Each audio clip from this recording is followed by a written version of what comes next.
So, as you may know, Pokemon Sword and Shield is coming out tomorrow. And in case you haven't heard, there's been a slight controversy around it.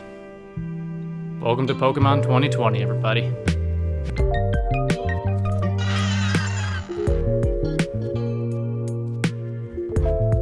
So, I want to have a respectful discussion around this. I don't want to step on your toes. I don't want to make you feel like you have to change your opinion based on what I say or what I believe. I would appreciate it if you were somebody who was being disrespectful in the past to become more respectful regardless of what I say. But in turn, I would like the same amount of respect given to me. I don't want you stepping on my toes. I don't want you being upset at me for what I believe.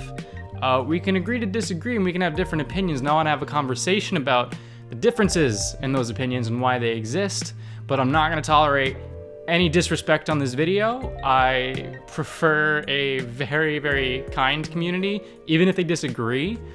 So I want to give you the ample warning. I'm going to be heavily moderating the comments section of this video, and if I see any disrespect, I'm probably going to delete it, and you might receive a ban from this channel. I just wanted to let you know. Just that way you weren't surprised should anything happen. That way you don't go and type it in the comments like, oh my god, you're deleting all the fucking comments that disagree with them. Oh! No, that's not what I'm doing. I'm keeping all comments that are respectful, even if you disagree with me. And no, respectful doesn't mean stating it without using the words fuck or shit. All it means is that you respect my opinion, I respect yours, and you actually give me the time of day. You're not being a sarcastic douche, you know, just plain stuff like that. As long as we can do that, I think we're gonna be all right. Now that said, because this has been a very heated discussion the past couple of months, I'm gonna let you know straight up what my opinions are, and if you don't think you can handle it, I suggest you just leave the video right now before you dislike the video and leave me a rude comment, or if you're gonna do that anyway, just do it and leave. I don't really need you here. So, unless the video title and thumbnail weren't clear, I am perfectly fine with there being no National Dex in Sword or Shield. I personally do not care about the National Dex, nor have I actually ever used it in a Pokemon game before. I understand that other people might like it and might enjoy the completionist aspect of it, and I'm not a competitive battler. You know, I finish the main story with whatever team. You know, I find Pokemon that I like along the way. The most fun part about Pokemon for me is building a new team every time, and at the end of the game, I like to fight my friends with the team that I've gathered in that game. Is it nice to be able to transfer old Pokemon over? Sure, but I don't need it. You know, it's not why I play Pokemon. I understand that there are people like that, and I respect that, but I just don't mind this change. And those are like the very surface level reasons why I don't care about this change, and I'm still gonna be very happy probably with whatever the game ends up being. So if you are okay with listening to why I think that and me going in depth as to why I disagree specifically with some things that you might think, please feel free to stick around and have an intelligent, respectful conversation with me and everybody else in the comments down below. Everybody else, please feel free to leave, exit now, leave your dislike at the door, and this is actually a good moment for me to also ask anybody who does agree with me, or even if you just disagree but enjoy that I'm willing to have a respectful conversation with you, please leave a like on this video right now. I have a feeling I'm gonna need it. I would also like to take this moment to say that I really do not like all the disrespectful stuff I've been seeing around this issue. I do want to talk about the actual issue itself, but I don't think I can talk about it without addressing some of the disrespect that's been flung at the developers of this game, because it's been pretty bad. I'm gonna get into the two main arguments I've been seeing around this issue as to why people are very upset with Game Freak. And I will start off by saying that there are some valid reasons. Like I said, if you are somebody who loves to collect every single Pokemon in existence, or you just like to trade up for battling purposes or just for continuity purposes, like to have your old team, I get that. Or if you just are one of those people who likes the option to have any Pokemon you want, even if you don't necessarily use the older ones, if you just like the option, I totally understand being upset with this change. I'm not saying you can't be upset. It's just that you really shouldn't be disrespectful and harass the developers about it. And the first point I'm gonna talk about is that a majority of the comments that I've seen around this issue is that they're calling Game Freak lazy and money hungry and greedy, and I just do not agree with what they are saying there, and I'm gonna let you know why. So I'm guessing, I'm just guessing, I'm sure it's not the entirety of people, but it's probably a majority of people who are saying that Game Freak is lazy or greedy or money hungry. You probably never developed a game or even looked into how long or how hard it is or all the overhead on developing a game, especially for a company as big as Nintendo. It's just not that simple. Now, as for my credentials as to why I could feel I can talk at least somewhat intelligently about this is because I actually went to art school for 4 years. I attended college where I got a degree. I got a bachelor's degree in game art and design. I studied this, so I have no professional experience, so I can't speak to that completely. But I did learn about the environment. I knew what would be expected of me if I was hired. Have not been hired yet. Still looking. But I do have experience and background knowledge in this area. So having experienced the work that these people need to do on these games, it did feel a little personal to me with those statements. It felt like I know it wasn't personally meant towards me, but it's so annoying and kind of heartbreaking in a way to see people talk so negatively about people who are probably working so hard to make something that they really believe in and that they really think will be fun, and people just do not appreciate it in the slightest. And that's that. Cards on the table, bias right there. I'm definitely biased towards game developers, and especially game developers that I personally like. So just, definitely biased there. Still think I'm being fair to the developers because I think they deserve my trust. That's why I'm biased towards them. I don't have my phone on me. It's actually what's recording this amazing looking video, hopefully, right now. So I can't Google it, and my tablet is actually what's recording my audio. So again, can't really Google it at the moment, but we're gonna say just random general figure. There's probably about 1,000 different Pokemon that would have to be in the game in order to include the National PokeDex. They would have to 3D model all 1,000 Pokemon. Right off there, that is an insanely difficult task. Well, not difficult, rather, it's not the right word. It's a very time-consuming task. I'm sure the people who are there are very talented, and it wouldn't be hard for them to do it. It would just be very, very, very time-consuming. And if you've ever tried to 3D model something, you'll know why.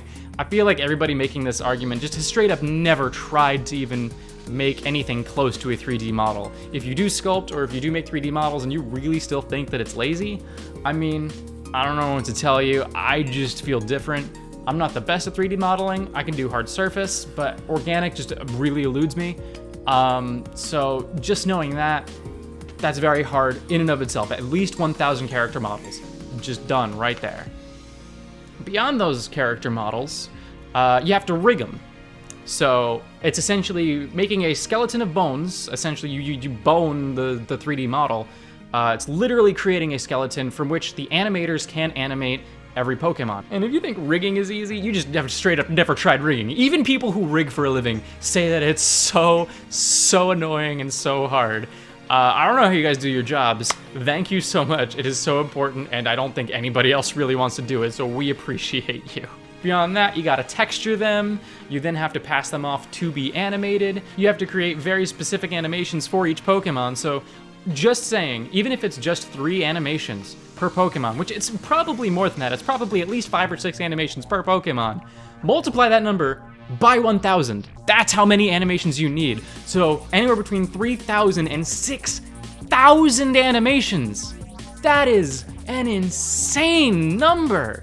That is hard. That is not easy. That is a lot of work. That is easily just a year of work by itself. And that's without considering that they would then also have to make sounds for all those Pokemon, program all those Pokemon, make movesets for all those Pokemon. And this is like, it's so much work on its own that it could take anywhere from 1 to 2 years just to implement all 1,000 Pokemon. That is, again, my opinion from what I've experienced, from what I've learned. That is my guess on the timeline. It could take anywhere from 1 to 2 years. I don't see it taking any shorter than 1 year. And I have no idea how long the development cycle has been for Sword and Shield, but think about that. You're probably dedicating at least half your time, anywhere from a quarter to half of your time developing a brand new game spent on just creating character models and then implementing them as functional as possible into the game. Just giving them attacks, HP, stats, just that. Not even implementing them into the story, not putting them into the grass, just making them work. That would take up either 25 to 50% of your dev time, because you gotta think, these games take at least 4 years to make, and that's usually the cycle that they're on is either 3 or 4 years. And that entire time is not all spent animating or drawing or rigging or modeling. It's always split up. It's always split up into the pre-production, production, and post-production. And so you gotta think that actually maybe only 75% of your actual time, 60 to 75% of your actual time is spent actually developing the game. The rest of it is concept work, building it, planning it. There's so much that goes into it that it's just, there's no way that it honestly could have happened unless they delayed the game. And that goes in to the second complaint, which is that most people who are arguing about this feel that they should have delayed the game.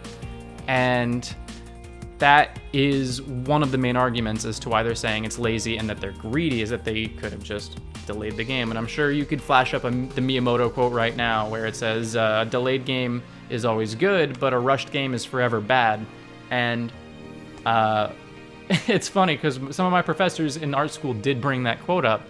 And it's a very good quote. I love Miyamoto. He's an insanely cool developer. He's got some amazing ideas. But that is just one quote that isn't always true. For example, Duke Nukem Forever. I don't think anybody really wanted that. It's not true in all scenarios. As well, Game Freak probably didn't make the decision to release the game this year. I'm sure they worked with Nintendo, but Nintendo's probably the one that sets that release schedule. And you gotta think, even though Pokemon is the most profitable brand in the world, it's still a year without a main Pokemon release. The last game, let's see, because they had Let's Go, Eevee, and Pikachu last year. I don't remember if I think we got Ultra Sun and Ultra Moon before that. I don't remember if it was a year before that. I feel like it was, but I don't remember. And it might be really easy for you guys to just go, oh, well, a year without a main game release. Oh, they still make money, hand over fist, blah, blah, blah, who cares? The people who work there care. They have to pay salaries somehow, and as sucky as it is, the people at the top are never going to take the pay cut to keep good animators and good artists and good programmers on board. Satoru Iwata was an insanely rare event where he was a CEO who would do stuff like that, who put fun before profits, before money. And Nintendo has usually been pretty good about that, but when you have a lot of responsibility, not only to your employees, but to your stockholders, to your stakeholders, to other companies like Niantic and all your other partnerships, sometimes these things are unavoidable. And it's not just as simple as saying, oh, we're gonna delay the game. Would this game have been significantly better if they delayed the game? I think that's the question they probably asked themselves, and the answer they probably came to was no, not significantly. It would probably be better, yes, because you'd have options and choices, but would the game, the thing that majority of people will experience, will that be better? And the answer is more than likely not significantly. Because a majority of the Pokemon, you gotta think that they're spending their dev time creating 1,000 Pokemon. 1,000 Pokemon with 3,000 to 6,000 animations, an insane amount of time spent for probably maybe 25 to 30% of those being used.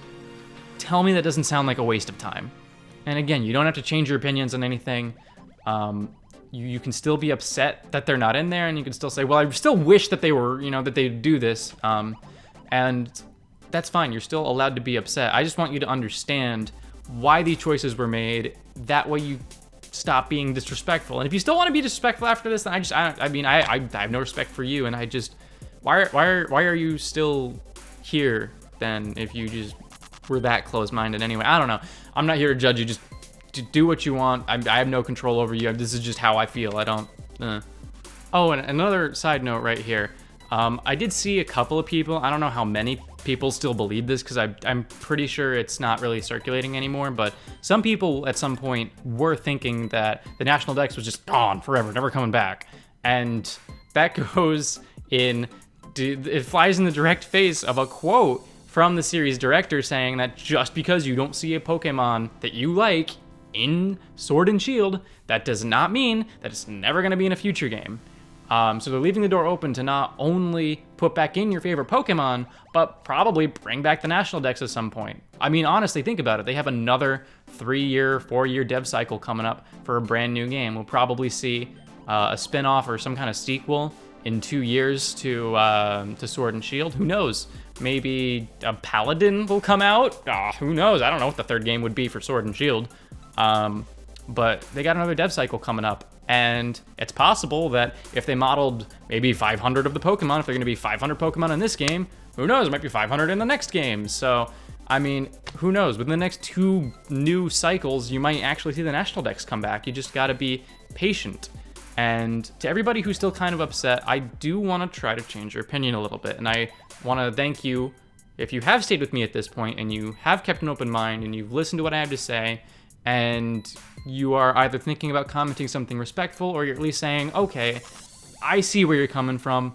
I'm still upset, but I have a better understanding now of what's going on. So thank you. I do want to thank you, but I do want to try to change your opinion a little bit because I want you to have fun with this game when it comes out tomorrow. And just so everybody knows, I am going to be live streaming Pokemon Sword and Shield tomorrow when it comes out. So please go ahead and subscribe to my channel. That way you get notified when that live stream goes live and join me. Maybe talk about this video. Tell me what you liked, what you disliked. We'll just chat about it, you know? Catch me then. Catch me tomorrow. I'm not going to say the meme from years ago with the catch. I think I'd die if I said it. My face would explode. Don't make my face explode. So to everybody who's gonna miss their old team members and who plays competitively and was looking forward to using their old team in the new Pokemon game and is sad that they no longer can't, I wanna try to make this fun for you. Because like I said, the fun for me is always using a brand new team. And you can definitely view this as a loss in your competitive mindset. You can view it as, oh man, all the Pokemon that I was training, the perfect EVs that I've been breeding for years, I can't transfer to this game. And I'm definitely gonna have to start from scratch. Instead of viewing that as a negative, just literally view it as a positive. View it as, I get to start from scratch, I get to do something completely brand new. You get to reinvent your team, you get to find out new strategies, you get to find out what works. Will you be as good as you were before? Maybe. There's a true chance to test your skills, because I mean, if you've been doing the same thing for years and years, try something new, try something fresh. Use these limitations to your advantage. Maybe you can find a new secret or a team combination that nobody else has thought of before, and you can dominate the competitive circuit. Who knows what's gonna happen in this new game? And I want you to take this game by the horns and go, why do you have a shield for a head, and why do you have a sword in your mouth? Aren't you dogs? The heck. But then I want you to get on your competitive circuit and I want you to kill with your new team that nobody's ever seen before, because that's gonna be so cool and fun and interesting. And I mean, it's just been sad to see so much ill will towards Game Freak. So many people said that they wouldn't be willing to pay $60 for the game. They've been trashing how it looks, and I just can't believe that those are true Pokemon fans. I'm not saying you always have to like what they do. I'm not a huge fan of Black or White. To be honest, I didn't even play Ultra Sun or Ultra Moon. I skipped that one entirely. And as much as I enjoyed what I played of Sun and Moon, I don't think I ever completely finished the game. I finished the main game, but I don't think I ever did anything else. And hell, my favorite games in the series, Pokemon Emerald, when they were remade into Sapphire and Ruby, Sapphire and Meg, Ruby, sorry. When those games were remade, I definitely finished them. It took me a while, but I didn't finish the new endgame for those.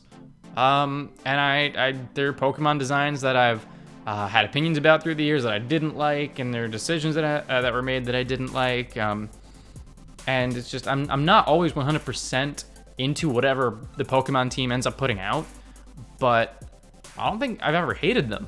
And I don't know how I could. Even if they put out a game where I'm like, wow, this is the worst Pokemon game I've ever played, I would still look at them and be like, I can't wait to see what you've got for me next. It's so sad. And it was really heartwarming, actually, when I scrolled through Twitter. I searched up the hashtag Dexit, which I think is a very stupid name. I searched it up on Twitter, and there were some people that I very much enjoyed their responses to what was going on. They seemed to have very clear, level heads about it, and they pointed out two very amazing things. They should hopefully be scrolling in front of my face right now.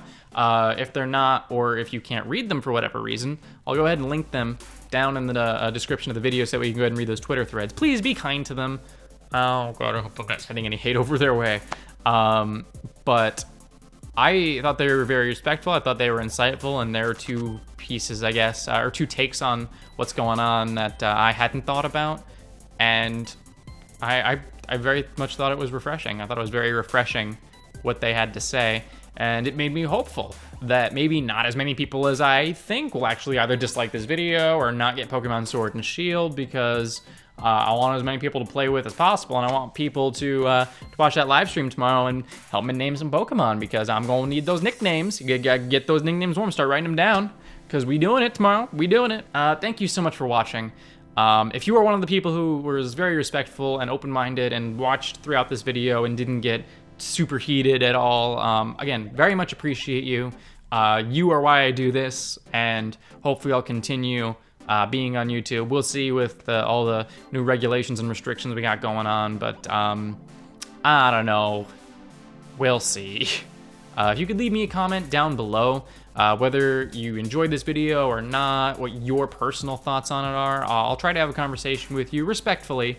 Don't be surprised if I either shorten what I say in this video or just gonna say like I say in the video, and then I repeat just a very short version of what I say. Don't be offended. That's probably just because I'm either gonna get a lot of comments or I don't want to repeat myself. But I will try to have respectful conversations with as many of you as I can. And if you're one of the people who still is upset about this National Dex change, all right, I mean, there's nothing else I can say, obviously. I've said my piece on it. But leave me a comment down below if I either forgot to mention something or you feel differently than how I described a majority of people feeling, because again, this is just a majority of what I've seen. It's not on an individual level, and I'm sure everybody's a little different, so please respectfully tell me your take on it and tell me something I missed. We'll have, like I said, a discussion about it. Hopefully it'll be amicable, and hopefully we can learn something and, you know, grow to understand each other a little bit more. So thank you so much for watching. Hopefully you'll stick around for the live stream tomorrow. Check out this video. Well, yeah, go, I think in that corner, if I'm pointing to the right. It's one of those two corners over there. A little card should appear. Go watch my Halloween video where my girlfriend does my makeup to make me look like Elle from Death Note. It's very cool and very anime and very weeb, so if you enjoy Pokemon and something like that, you might enjoy that as well. Thank you so much for watching once more. Too many times, can't thank you enough times. I'll see you in the next video, all right? Bye. Wonder if Mew has anything to say about this. How does this thing work? Oh. There we go. Got a Mew in there. I was trying to get that to work for the start of the video, and I was just too dumb to do it. So there you go. There's Mew. There you go, buddy.